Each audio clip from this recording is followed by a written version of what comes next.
The story begins 65 years ago, when a nuclear war reduced the world to ashes. Power disappeared overnight, families were torn apart, and hopelessness spread everywhere. But even in the darkest times, there's always a spark of hope. Deep in the Amazon jungle, a botanist named Liam Schmidt discovered something that changed everything. He found the Genesis tree. This wasn't an ordinary tree. It glowed, absorbing radiation and transforming it into pure, clean energy. Its blue flowers helped restore the world, but they also changed the future of humanity forever. The effects of the war were so severe that 90% of children were being born with genetic defects. To save them, scientists combined the DNA of the Genesis flower with human DNA and injected it into pregnant women. The result was extraordinary. Children born with enhanced abilities. They could see, hear, and perform tasks 10 times better than ordinary humans. These children became known as genetics. In this new world, genetics were treated like royalty. Most people alive were born as genetics,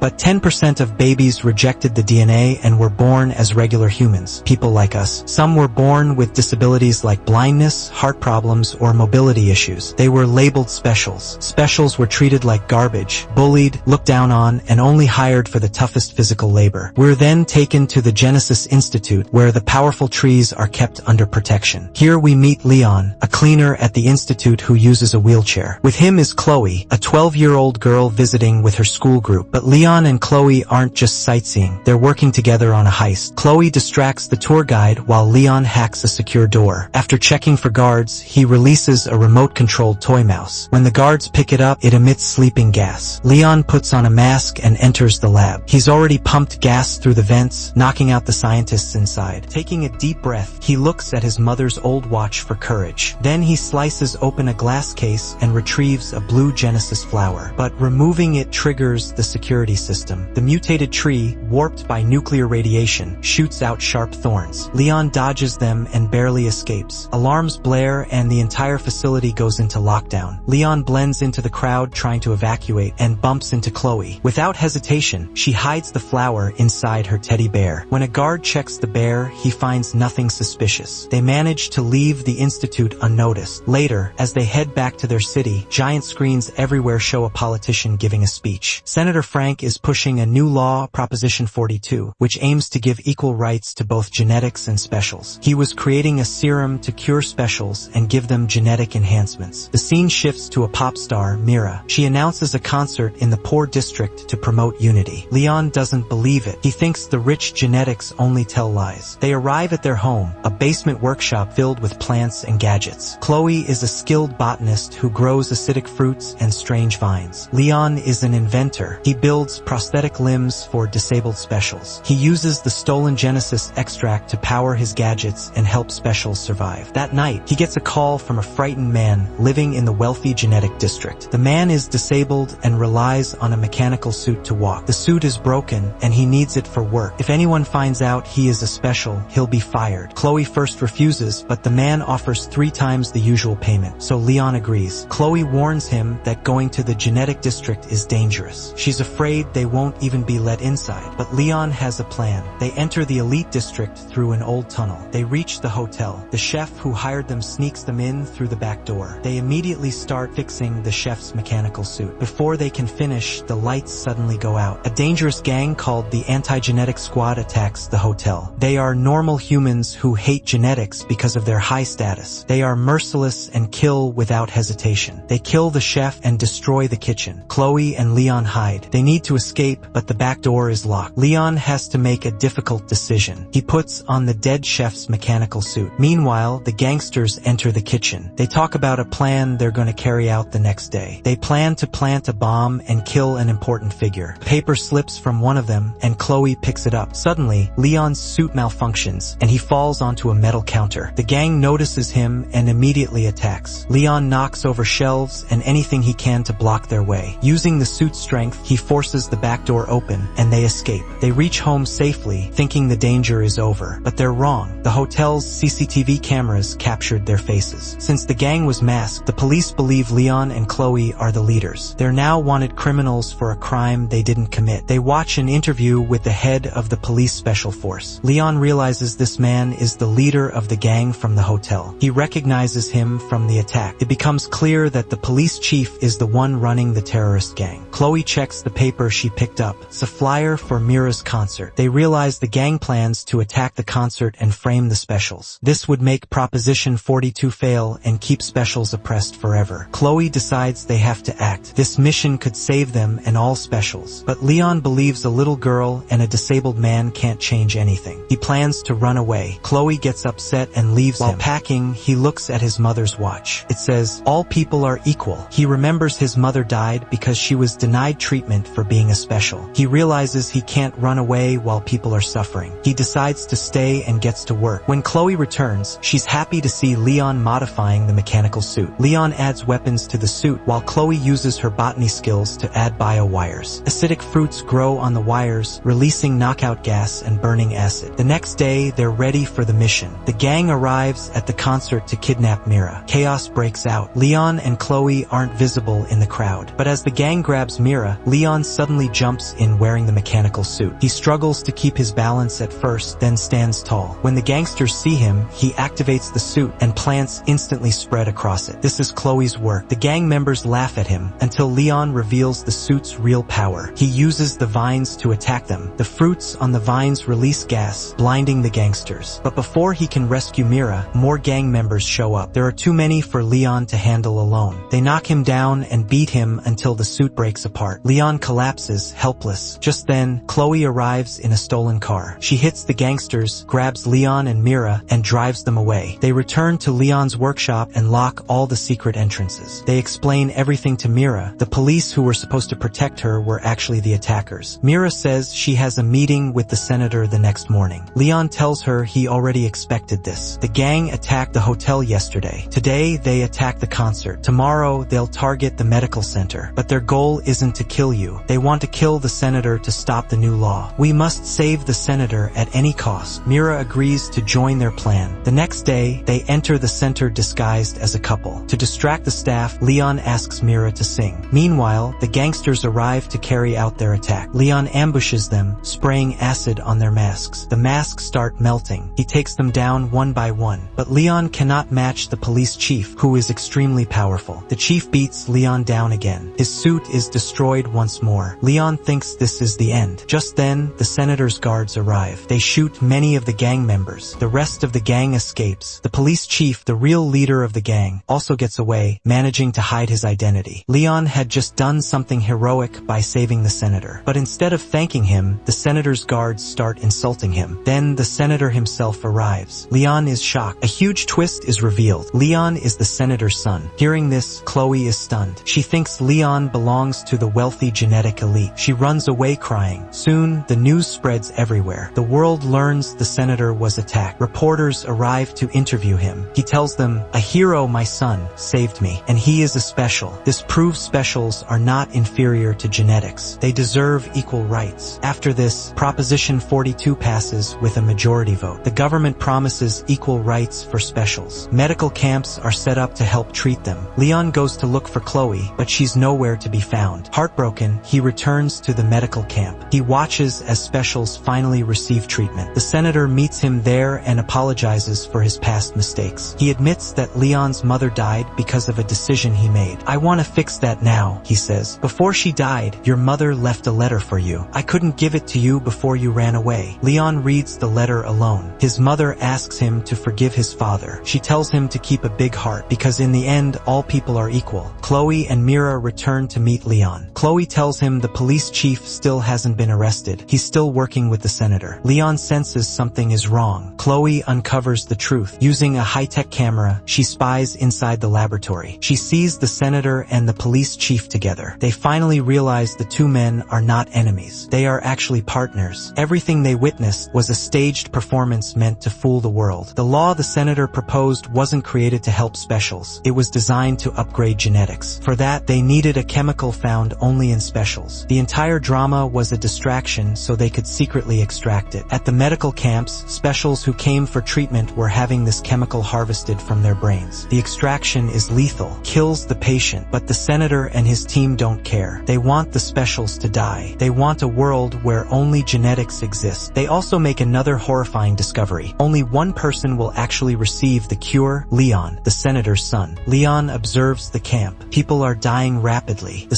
specials finally realize the truth. They've been betrayed. They prepare to fight back. Following their plan, Leon enters the operating room. He pretends to be ready for surgery. Under the blanket, he has hidden his repaired prosthetic suit. When his father and the nurses come near him, Leon reveals the truth. He grabs his father by the neck, calls him a monster, and locks him inside a room. He then takes the injection from the nurse, the same injection created from an innocent special's life. Leon rushes to the security room. He defeats the guards and opens all the gates. As the alarms blare, the police chief arrives with his entire army to take control. But it's too late. The specials have risen. Using anything they can find, stones, metal rods, bed frames, they fight the genetics and the gang members. The genetics are stronger, but the specials overpower them with sheer numbers. The battle grows increasingly intense. Meanwhile, Chloe and Meera are on a separate mission. They have evidence against the senator and the police chief. They try to upload it to the authorities, but the upload needs 5 minutes. While they wait, they're exposed. Suddenly, a man attacks Meera and grabs her by the throat. Meera is nearly killed, but a special attacks the man from behind and saves her. Finally, the evidence reaches the authorities. Their mission is successful. Now everyone knows the truth about the senator. Back at the camp, Leon fights the police chief. The chief is genetically enhanced, making him fast and strong. He destroys Leon's suit. He drags Leon into the lab and throws him onto the control panel. Behind it stands a Genesis tree. Leon knows how the tree works. He quickly picks a flower. This triggers the tree's defense system. Sharp thorns shoot out. Leon drops to the floor to save himself. The thorns impale the police chief, killing him instantly. Later, honest police officers arrive. They arrest the gangsters and the senator. They secure the facility. The evil is finally defeated. When the truth about the senator is revealed, Proposition 42 gets cancelled. The borders between cities open. Equality is restored across the world. Genetics and specials can now visit each other's cities. They live together like normal people. Everyone is happy. Leon, Chloe, and Meera are the happiest of all. Meera was badly injured in the fight. She can no longer sing, but she's happy to spend her life with Leon. Chloe is safe with them too. The movie seems to end happily, but a post-credit scene reveals a dark secret. We see a man with a deformed face watching Leon. We realize it's Leon's father. He either escaped jail or was never caught. He's waiting for revenge. What will he do next? With this mystery, the movie ends. Thanks for your time.